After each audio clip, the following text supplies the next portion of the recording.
Tonight, yet another Russian oligarch with ties to Putin found dead in Moscow. Mikhail Rogachev fell out of a window, according to state media.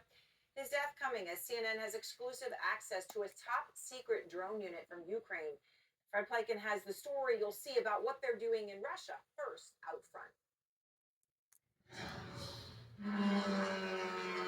Ukrainian drones attacking southwestern Russia, sowing panic among local residents.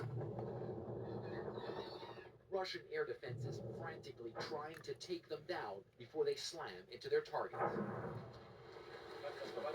This massive drone strike carried out in late September by Ukraine's Defense Intelligence Agency, the GUR.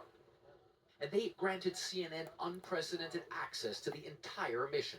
Their target, a Russian ammo depot the Ukrainians say is storing missiles supplied to Moscow by Iran, even though Tehran vehemently denies giving Russia ballistic missiles.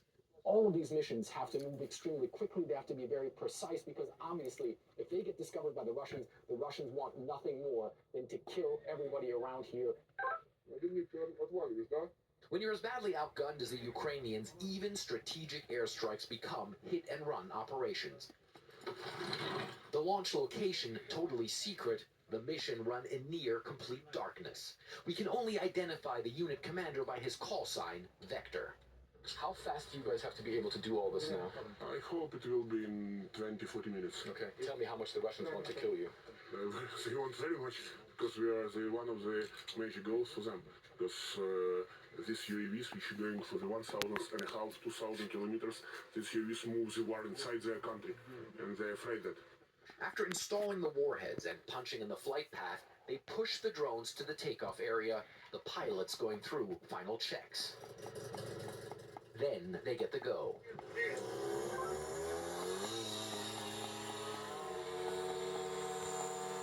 The launch is always one of the most difficult and most sensitive parts of the mission. They have to follow the UAV very fast with their cars to make sure it gets into the air all right. The drones disappear quickly into the night sky. The GUR has been behind hundreds of long-range missions into Russia, they say, including this September attack on an ammo depot between Moscow and St. Petersburg, causing massive explosions visible for miles. The Ukrainians believe they hit hundreds of missiles and explosives. Operational security is extremely important for this team, so we're on our way to the next secret location right now. They remain on the move almost all the time. Right now, we're going to a place where they're going to do the detailed planning for the flight paths and where we'll see the actual drones. The weapons depot is about 400 miles from the Ukrainian border in the southwestern Russian village of Kotluban. A major problem, a mesh of powerful Russian air defenses guarding the area. How good are the Russian air defenses and how difficult is it to overwhelm them? Unfortunately, especially last year, it's really good. It's really good. But maybe not perfect because we are successful guys and we find the windows in this world, in this techniques.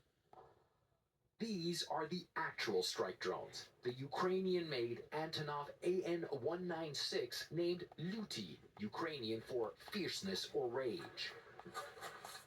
They carry up to 500-pound warheads and fly around 1,300 miles. And they fit into the back of these nondescript trailers for covert deployment. The Ukrainians say they get good results with the Luty drones, but what they really need is permission from the U.S. and its allies to use Western-supplied, longer-distance weapons. So far, the U.S. is not allowing Ukraine to fire American-supplied weapons deep into Russia, as Russia has escalated its own aerial attacks against Ukrainian cities and infrastructure using heavy guided glide bombs, cruise missiles designed to take out whole aircraft carrier strike groups, and nuke